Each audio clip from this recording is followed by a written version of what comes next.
Snow fell in thick, relentless sheets, covering the northern forest in a blanket of white silence.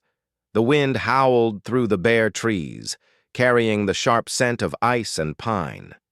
Somewhere beyond the horizon, the towers of Duke Alaric's castle rose, dark against the pale sky, their frozen spires reaching toward the clouds. The Duke rode through the blizzard, his black horse's hooves crunching against the packed snow. Alaric's cloak whipped around him in the cold wind, but he paid it no mind. He had ridden these woods many times before, inspecting the distant borders of his lands, ensuring no harm came from wandering bandits or worse, spirits that lingered beyond the mortal realm. Yet, tonight felt different. There was a strange stillness beneath the storm, a quiet tension that prickled his skin. As he rounded a bend between two ancient pines, his eyes caught a movement. At first he thought it was a shadow, distorted by the snow, but as he drew closer, the shape became clearer, a figure lying in the snow, small and fragile. Alaric slid from his horse, the cold biting at his fingers. The figure stirred faintly, a muffled sigh escaping her lips. She was a woman, her hair dark and damp, skin pale against the snow. Her nightgown was torn, threadbare, leaving her exposed to the biting wind. He froze for a moment, stunned not by her vulnerability, but by the air of something otherworldly about her. Kneeling beside her, he studied her face. Even in unconsciousness, there was a strange beauty, delicate and haunting. Her lips were slightly parted, and her chest rose and fell in shallow breaths. But what struck him most were the faint markings along her arms and neck, runic lines that glimmered faintly, like threads of silver in the dim light. Alaric's pulse quickened, not from desire, but from something older, something that stirred a memory of tales long told in his family, tales of spirits, curses, and women marked by magic. He knew these runes were not ordinary. They were ancient, powerful, and dangerous in the wrong hands. "By the gods," he muttered under his breath. He could not leave her here, not with the storm and not with whatever forces might be drawn to her presence. Wrapping his cloak around her shivering frame, he lifted her into his arms with surprising strength. The ride back to the castle was treacherous. Snow whipped against his face, and the wind threatened to throw him from his horse, yet he pressed forward. Every now and then, the woman stirred, her lips murmuring something incomprehensible, a language he had never heard but felt deep in his bones. When they arrived at the gates, the guards stared, uncertain and fearful. Alaric set her down gently, brushing snow from her hair. "She is under my protection," he commanded. "No one speaks of her presence here."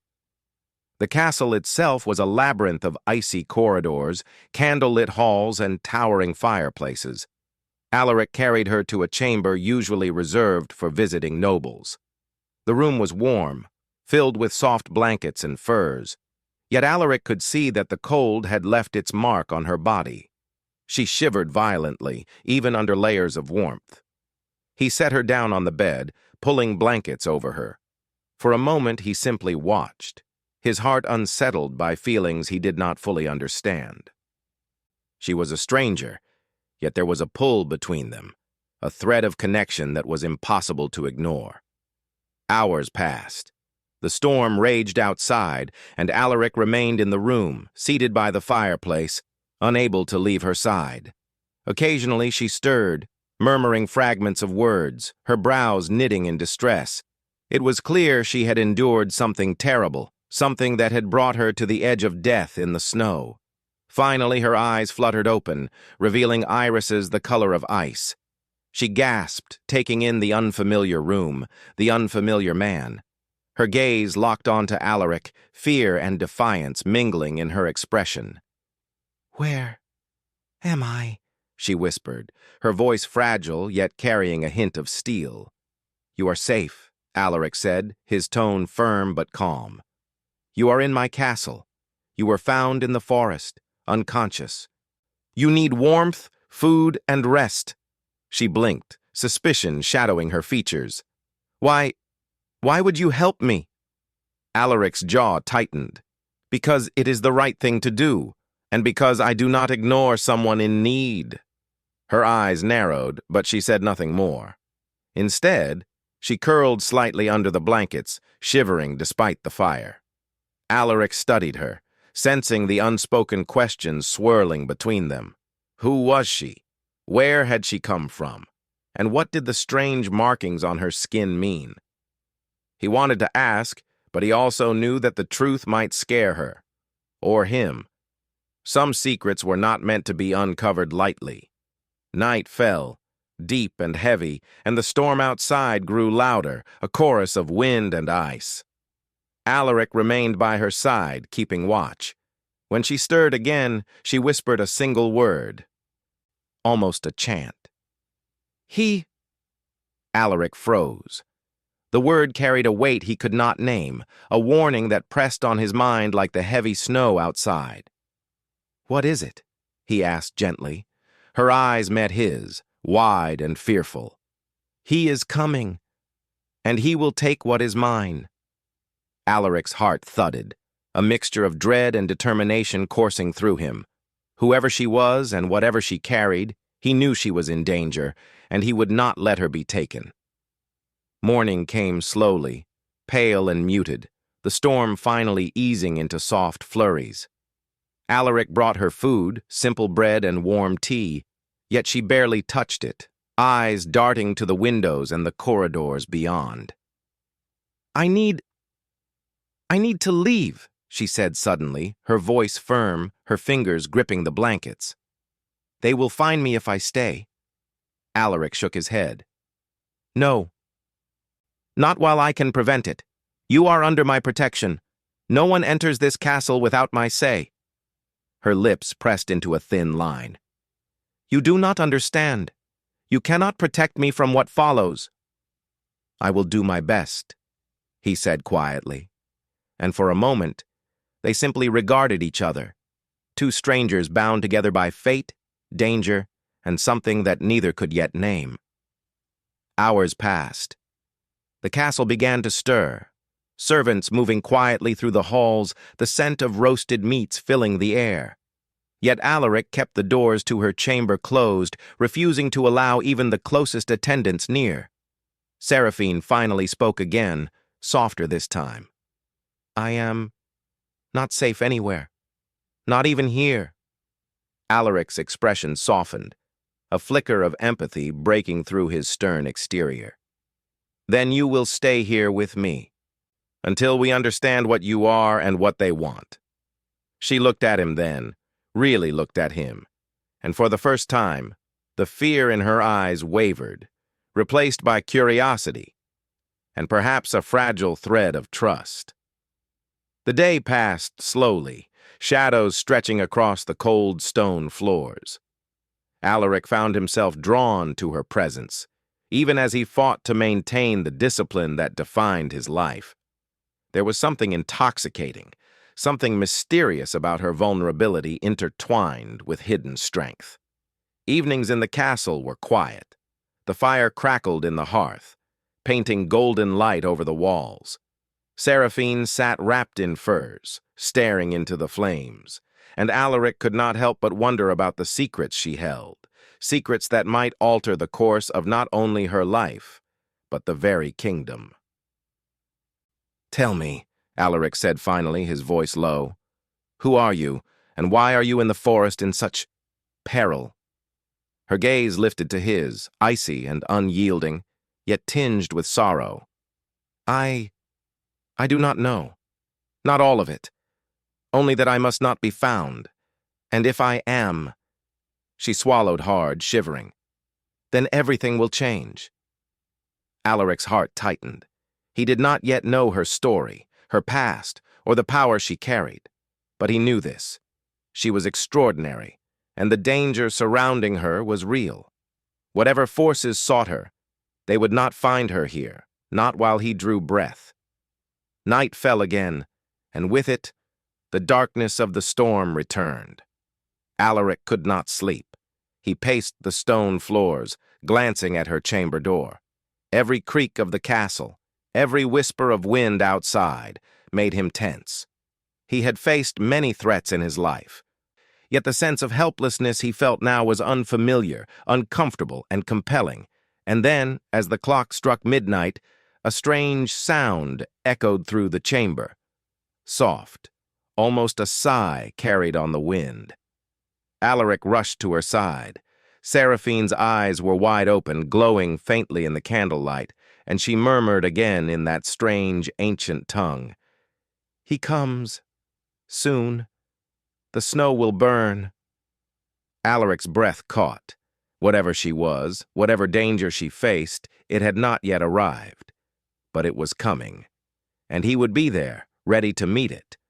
For the first time in his life, Duke Alaric felt the pull of destiny, strange, dark, and unavoidable.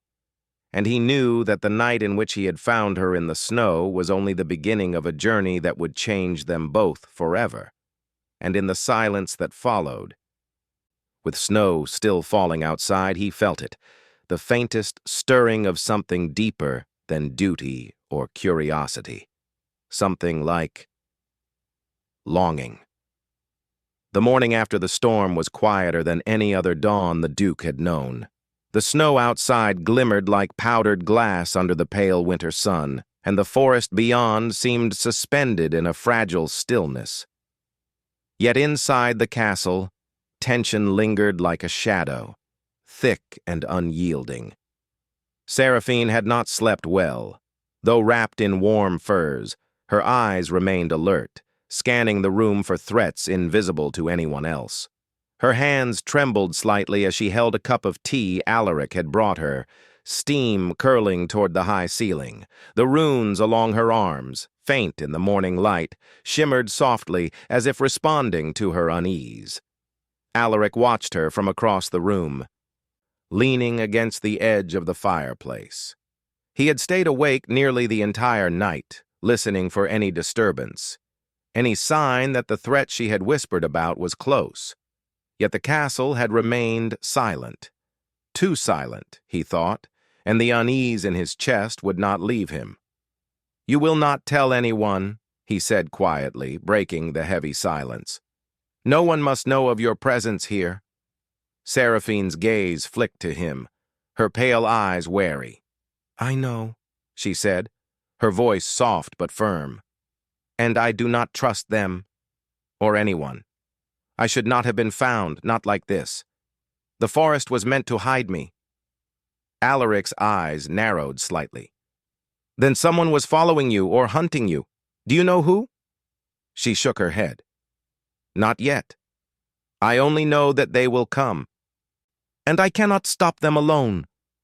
Her lips trembled as if the thought itself burned her. Alaric stepped closer, his presence both commanding and protective. "Then you will not face them alone, not while I am here." Seraphine's gaze dropped to the floor. For a moment, there was silence, broken only by the crackle of the fireplace. She did not speak, but Alaric could feel the weight of her history pressing against him, a force he could neither name nor deny. Hours passed, and Alaric made her comfortable, but it became clear that comfort alone would not calm her. She moved cautiously around the chamber, touching the walls as if checking for unseen doors or traps.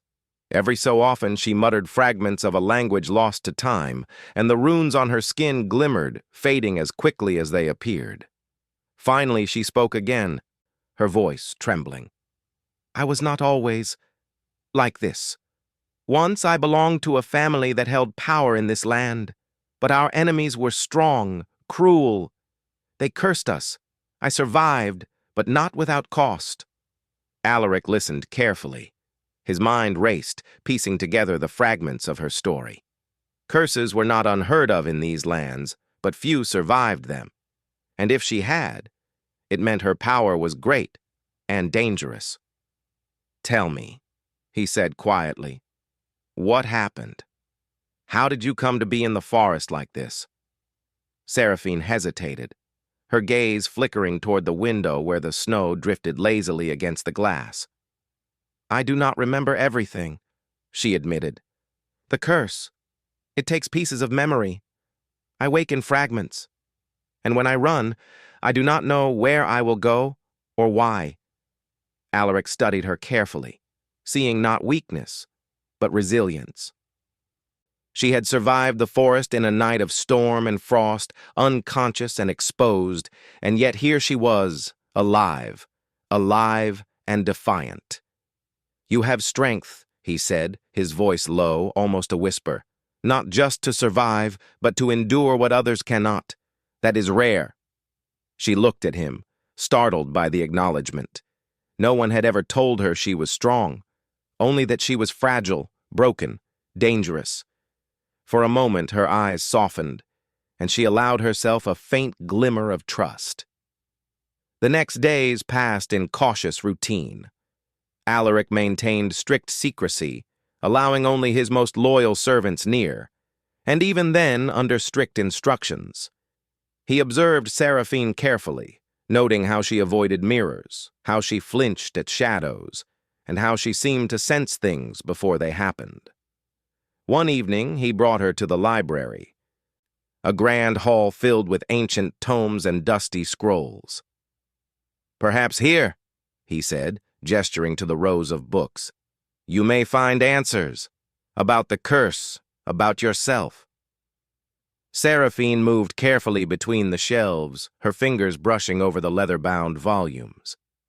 I know little of magic, she said, only what my family passed down in whispers. And even that. She shook her head, frustration and fear mingling in her expression. Alaric placed a hand on her shoulder, firm but gentle. Then we will learn together. You are not alone in this, Seraphine. Not anymore. For the first time, she allowed herself a faint smile, a fragile thing that seemed almost impossible against the weight of her fear. I do not know how to thank you, she whispered. You need not, Alaric replied. Your survival is thanks enough. But know this, I will not abandon you. Days turned to nights, and the bond between them grew, silent and unspoken, yet undeniable. Alaric, for all his power and authority, found himself drawn to her presence. He noticed the way her hands moved, delicate but precise, the way her voice carried a music he could not name, the way her eyes seemed to hold storms of both sorrow and hope. Seraphine, in turn, began to trust him, though only cautiously. She spoke in fragments of her past, of a family betrayed, of shadows that haunted her, and of a power she could barely control. Alaric listened, never interrupting, never judging, though the weight of his own secrets pressed against him. He too had known betrayal, darkness, and isolation. In her he saw a reflection of his own hidden wounds. One night, a masked ball was held at the castle. Nobles from distant lands gathered, unaware of the girl hidden within the castle walls. Alaric insisted she attend, providing her with a gown borrowed from the queen's wardrobe. It was simple, yet elegant, white as fresh snow, and it fit her as if it had been made for her. As she entered the hall, the nobles murmured in awe at her beauty, unaware of the danger she carried within. Alaric stood nearby, watching, protective, yet unable to step too close. The power dynamics between them had shifted. She was no longer just the fragile girl he had found in the snow. She moved with quiet confidence, though the tension in her posture never left. And then he saw them, eyes dark, faces hidden behind masks, watching her with a hunger that chilled him to the bone. Agents, hunters, enemies of her family's lineage. The danger had followed her even here, infiltrating the castle under the guise of celebration. Alaric's jaw tightened. He moved closer, keeping a careful distance, his eyes never leaving her. She noticed, her gaze flicking to him with a question she did not voice. He could see the unspoken fear and determination mirrored in her expression.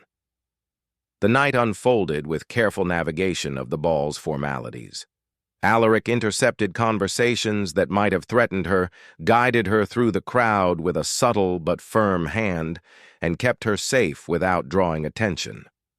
All the while, Seraphine's power simmered just below the surface, a quiet, controlled force that made Alaric wary. By midnight, the ball was winding down, but Alaric's unease did not subside. He returned with her to her chamber, closing the door and drawing the curtains against the cold. Seraphine sank onto the bed, exhausted, her hands clutching the furs tightly. "They were here," she whispered, her voice trembling despite her composure. "I felt them, waiting, watching." Alaric placed a hand over hers, steady and reassuring. "And you are safe. For now." Her eyes met his, pale and bright in the firelight.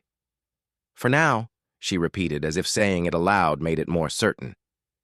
Silence stretched between them, filled only by the crackle of the fire and the distant sound of wind over the castle walls. The emotional tension between them was palpable, a fragile bond woven from fear, trust, and the faintest hint of longing. Neither spoke of it, yet both felt it, the pull of something greater than either of them, a connection forged in danger and shared survival. And then, just as the clock struck the first hour of the new day, a sound came from the corridor outside, a soft, deliberate tap, like snow falling on stone. Alaric tensed, instincts honed from years of command taking over. He rose, motioning for Seraphine to remain still. The tap came again, closer this time, deliberate and insistent. Alaric moved to the door, placing his ear against it, listening. There was nothing human about the sound. It carried a rhythm, a pattern, a warning. When he opened the door, the corridor was empty, but a thin trail of frost led from the hall toward the forbidden wing of the castle, the part long sealed and whispered about in servants' tales. Alaric's heart thudded. He knew the signs. Whoever or whatever was after her had found a way in. The danger was no longer distant. It was inside the castle. Turning back to Seraphine, he saw her eyes glow faintly, a reflection of the frost trail outside. She whispered in that strange, ancient language again, her voice trembling with fear and determination. "They will not stop until I am theirs," she said. Alaric's jaw tightened, resolve settling like iron in his chest. "Then we will face them together," he said. "No one will take you while I live." Seraphine looked at him, her expression unreadable, yet in the depth of her gaze, Alaric saw a mixture of gratitude, fear, and something else, a spark that hinted at hope, even in the shadow of the coming storm. Outside, the snow continued to fall, silent and endless. Inside, in the warmth of the firelit chamber, two souls, broken, haunted, and extraordinary, prepared to face the shadows that had followed them from the forest into the heart of the castle, and neither knew that this was only the beginning. The forbidden forest stretched endlessly before Duke Alaric, a realm where the snow never melted and shadows seemed alive, whispering secrets of old. Trees twisted unnaturally, their branches heavy with ice that glinted like silver under the pale winter moon. The air was sharp, each breath like shards of glass in his lungs. Yet Alaric pressed forward, driven by determination and a bond he did not fully understand. A trail of frost led him deeper into the woods, jagged and unnatural, shimmering as if it held a pulse of life. He followed it, horses' hooves crunching on hardened snow, senses alert to every movement. The castle and its warmth were now a distant memory. Only Seraphine mattered. She had vanished from her chamber without warning, leaving him a single clue, a whisper in the night and the frost trail she had left behind. "She is here," a voice murmured in the wind, though the words seemed to come from everywhere at once. Alaric's hand went to the hilt of his sword, though he knew this was not a battle of mere steel.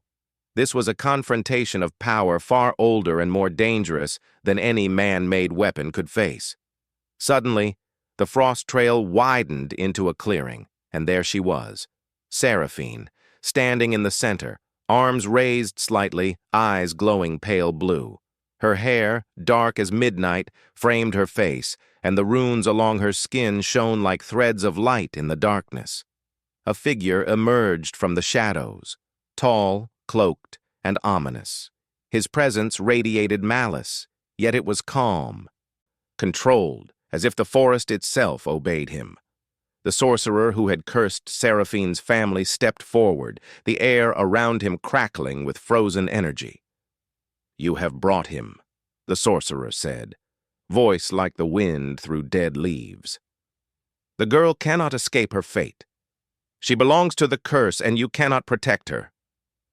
Alaric's jaw tightened. He stepped forward, placing himself between Seraphine and the intruder.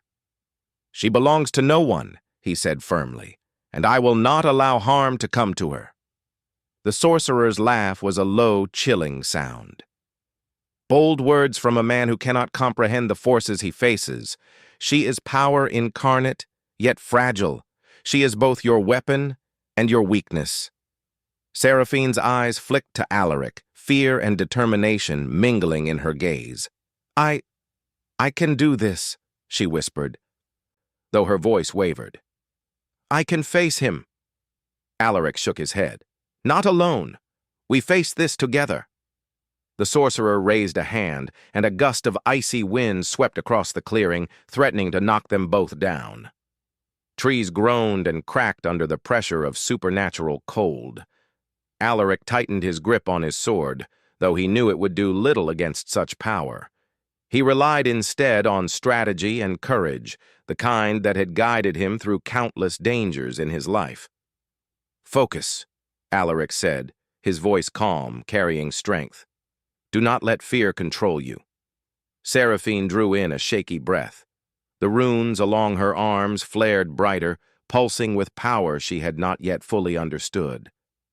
Memories of her family, of lessons passed in whispers and shadows, surged in her mind. She felt the curse that had haunted her bloodline, the pain and sorrow that had followed her, but she also felt something else, strength, resilience, and the will to fight for herself. The sorcerer unleashed a wave of frost toward them. Alaric moved quickly, shielding Seraphine with his body, the ice crashing against him like a storm. But Seraphine did not cower. With a whispered word in the language of her ancestors, she raised her hands, and the frost wave halted, bending around her as if obeying her command. Alaric stepped back, astonished. You control it?" Seraphine's eyes glowed with determination. "I always could," she said, voice stronger now. "I just did not know how." The sorcerer's expression twisted in anger. "Impossible! You were meant to be weak, to fail!" He surged forward, a torrent of ice and shadow radiating from his form. Alaric moved beside Seraphine. Side by side, and for the first time, the two of them fought together, not as protector and protected, but as equals bound by trust and courage. Alaric's sword deflected shards of ice, while Seraphine directed the frost with precision, sending it back toward the sorcerer. The air was alive with magic and steel, a storm of power clashing in the heart of the forest. Minutes stretched like hours. The sorcerer, powerful and cunning, sought to overwhelm them, but Alaric's steadfastness and Seraphine's awakening strength proved resilient. She remembered the teachings of her family, the whispered strategies passed down with love and caution. Each time the sorcerer struck, she countered, bending the frost, guiding it, controlling it. And Alaric, feeling the rhythm of her movements, adjusted his own, protecting her, covering her, standing as both shield and partner. In the heart of danger, a bond solidified between them, unspoken, yet undeniable. They were no longer two souls merely connected by circumstance. They were partners in battle and perhaps something more. The final confrontation came when the sorcerer attempted a spell meant to shatter the ice beneath their feet, sending them plummeting into a frozen ravine. Seraphine's eyes flared with power, and she drew on the deepest reserves of her family's magic, summoning a barrier that held the ground firm. The sorcerer's energy crashed against it, and for a moment, the forest seemed to hold its breath. Alaric seized the opportunity. With precision and courage, he moved forward, striking a decisive blow that disrupted the sorcerer's concentration. The figure faltered, losing control of the frost around him. Seraphine's barrier expanded, forcing the sorcerer back, until finally, with a final surge of combined will, the magic shattered, leaving him weakened and retreating into the shadows. The forest fell silent.